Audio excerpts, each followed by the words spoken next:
Hi everyone, welcome back from recess. Hope you're ready for another 2 weeks. With that, happy to take questions. Did you on the issue of Barbara, Sorry, Mikey. Yeah, just on the issue of Barbara Kuriger and MPI, when did you know Mike Heron was investigating? Only when I actually sat down with Barbara and went through the nature of her involvement and actually and the extent and the ongoing nature of the dispute with her family. So why did you not mention that to media or the public on Friday? Because essentially that's an issue between Barbara and her family and MPI. No, it's an independent investigation. Right. Why did you not mention And that's an issue for Barbara and her family who are participating in that independent investigation. But what I made it really clear is that with respect to when Barbara and I sat down, we went through it. What became obvious is there's an ongoing dispute with her family and then also the extent of her own involvement. That triggered a really serious conflict of interest. An independent investigation is a significant thing to be happening. You know, why did you not mention it? No, I said Barbara's involvement in that, and that's an issue for her to deal with in her own personal issue as a family dealing with a dispute with MPI. What I'm focused on is the conflict of interest that resulted in, whether the merits of her case and all of that stuff is separate with her and MPI to sort through. But on my perspective, what I'm focused on is the conflict of interest. That's the reality. Is I was unaware of her ongoing involvement in it and the ongoing nature of that dispute. It wasn't until we sat down and I went through all the situation with her that I registered that, and essentially a conflict of interest has been started because she didn't recognise it, she didn't manage it, and as a result, it's a lack of judgment, and as a result, that's why she resigned her portfolio. Can you really say that you were honest with New Zealanders on Friday by not telling them that? Absolutely. I think we've handled this incredibly well and incredibly decisively. I'm really proud of how we've handled it. You know, as I said, we had a third party raise the issue with us. My office looked into it. I met up with Barbara in person. We went through it, and essentially I realised the extent of her involvement and the ongoing nature of the dispute with her family and MPI. It triggered a real conflict of interest. She recognised that. It hadn't been managed. She hadn't managed it. It represented a lapse of judgment, and she resigned her portfolio.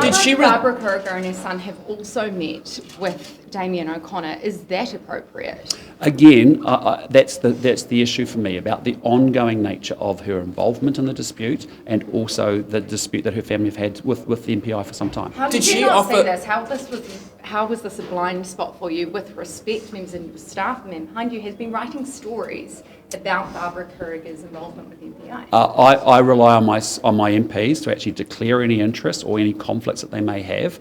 That didn't happen here. It wasn't until I sat down with her, went through the story, went through the situation with her, that I registered it wasn't a historical court case, that there was actually an ongoing dispute with her family, and actually she was involved in that. That's unacceptable. There's a conflict of interest, and that's why she's resigned her portfolio. Did she offer her resignation, or did you ask her to resign? It was a pretty straight up conversation because we went through the situation. It was quite obvious that there was an obvious conflict of interest. She hadn't recognised or registered it.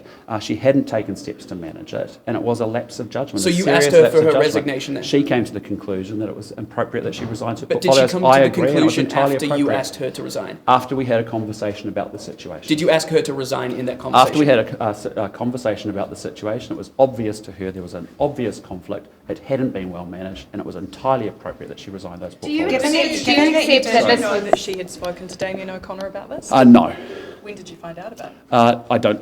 When you've just told me now. Yep. Right. Do you think she should have told you that she'd spoken to the minister? Well, the point is that we've had a conversation. It's very obvious to me she has ongoing involvement in the family dispute, and as a result, that triggers the conflict of interest, and that's why she's stepped down. Do you accept that this was a blind spot for you? No, I think, look, I'm relying on my MPs, as I've reminded all of caucus, to be honest about your disclosures, to be really honest about managing conflicts. I think we've been incredibly decisive and clear on this issue. I think we've actually managed it incredibly quickly. It took your office 2 weeks to bring it up with you. We're in a recess week. We've actually had a third party raise an issue. My office looked into it, and I met up with Barbara in person here in Wellington, and we talked it through in some detail. Did she give you a reason as to why she hadn't informed you about it? No, I mean, she failed to recognise that there was a conflict of interest here, and that's a really serious breach, and that's a really serious lapse of judgment, and that's why she came to the conclusion she had to resign those portfolios. You did performance reviews earlier this year. You spoke with MPs about the appropriateness of the portfolios they're in and their position in them. In December, Newsroom had raised with you whether it was appropriate for her to have the agriculture portfolio given the animal cruelty offences, etc. Yep. Did you not at any point think that a question to ask Barbara Kuriger is, Is there anything else going on, and should you be the agriculture spokesperson? I understood the issues to be a historical court proceedings, as I think, even before I came to politics, that's what I was aware of. She doesn't hold the animal welfare portfolio, that's held by Nicola Grigg, and essentially I'm relying on my MPs to actually raise conflicts or potential perceived conflicts of interest with me. And essentially, as I said, we sat down, went through the situation. It became obvious it was an ongoing dispute. It also became obvious that she was involved in that dispute. It wasn't just sitting with her family, and that's what caused the conflict. Isn't it a little bit cute to say that it was an animal welfare issue? I mean, you're talking about the agriculture portfolio, which oversees, if a minister, MPI, clearly we know from public reporting that had gone on in the time that you've been in Parliament that there has been issues with MPI.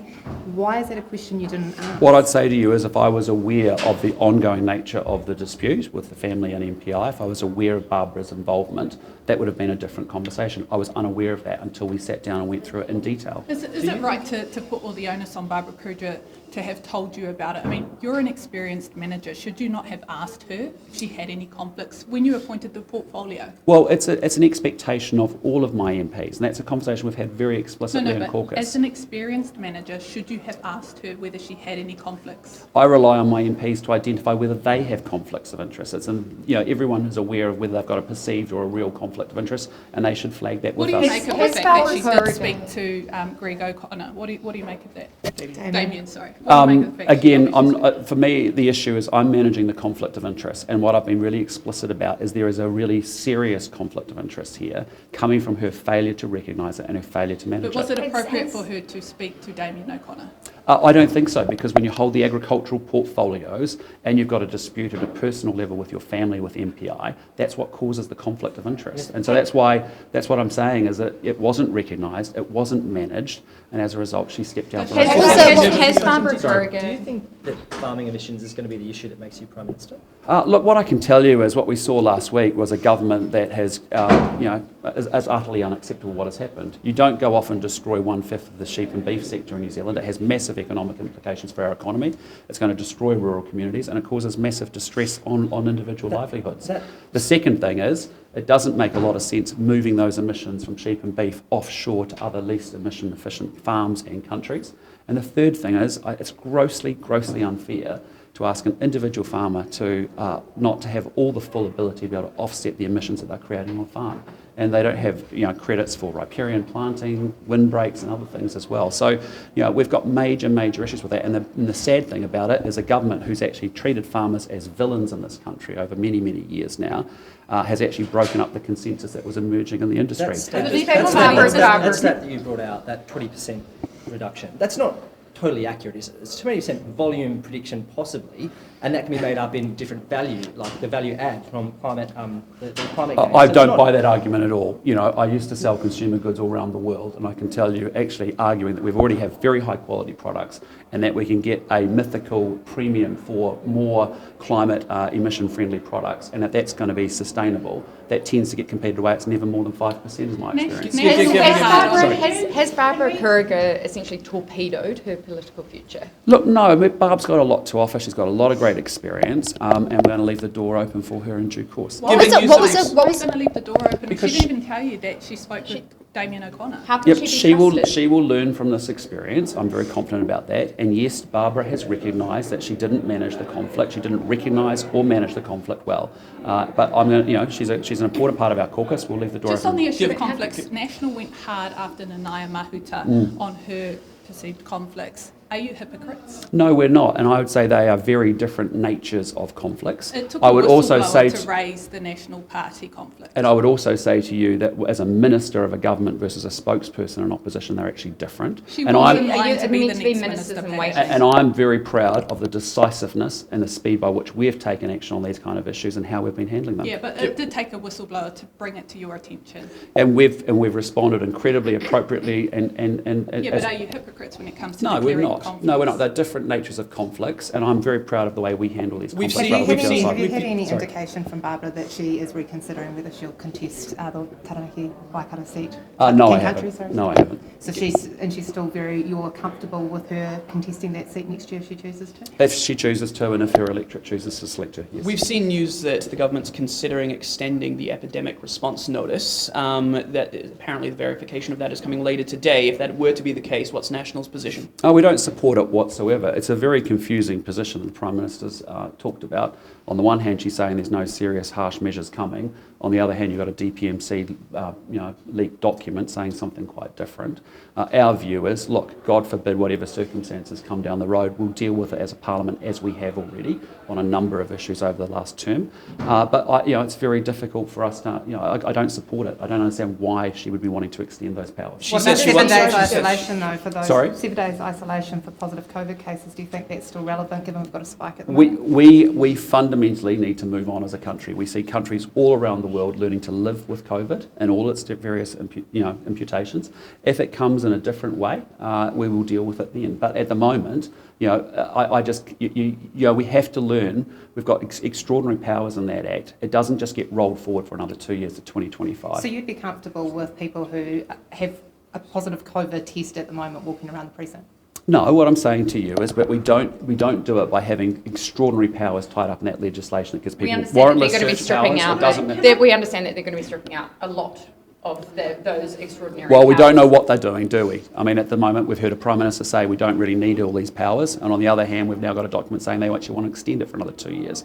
All I'm saying to you is the world has moved on, New Zealand has moved on, we can manage it as it currently Do you want stands. us to drop isolation periods altogether? No, I think they've been entirely appropriate at this point in time. Would you drop isolation periods? No, I think that at the moment we've said, look, we think people should be isolating. We think people should use masks where appropriate. We encourage people to get boosted. But we now need to move on and learn to live with this. Other countries are doing that all around the world. And New Zealand, we need to be able to do the same. Hey, listen, I've got to go to caucus. Thanks, guys. Thank you.